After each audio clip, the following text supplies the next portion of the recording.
I want to help some people that might be stuck in that sort of like, oh, well, I know the scales, right? The patterns up and down, but I don't really know what it's for, and I don't really know the tones of the scale. This was a very particular client who's moving along, and this has happened before, but I'm working very closely with this client in our mentorship program, right? And in the mentorship program, we talk about learning this as a language, not just patterns, right? If I have Dorian, just knowing that pattern isn't that helpful, but knowing the tones and how to use them is. So what's happening now is memorizing those scales. That's great, right? But we're in memorization mode. We don't know where the twos and the flat threes and the fours and the fives and the sixes are, and we don't know why we need to learn those. So we got to get out of memorization, right, the pattern, and move into application, learning, and creativity. So what happens when we're just, oh, I know the pattern, right, but I don't know the tones. I can't just find the six. Maybe I want to play that six over my four chord, but I can't find it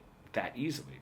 And then we start doing like 1, 2, flat 3, 4, 5, 6, flat 7. But that's not sticking. The reason it's not sticking is our brain is going back to what's easy. And what is easy is just playing the scale, right? And not knowing where the tones are, especially not knowing why.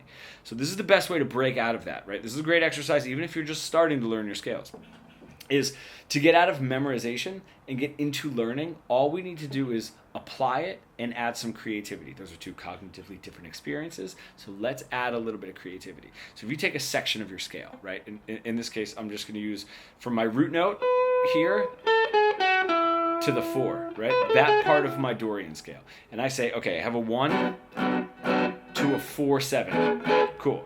I'm going to target my root note, my flat 7, and my 5 on that one chord. And I'm going to get creative with it, right? I'm going to...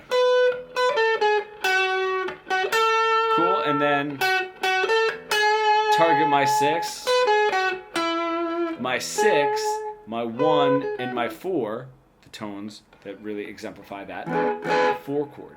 If I can do that and get rhythmically creative with targeting those notes, I'm still using the other notes as passing tones, right? My 1 chord, cool, 4 chord, back to the 1 chord, right? And I'm getting creative.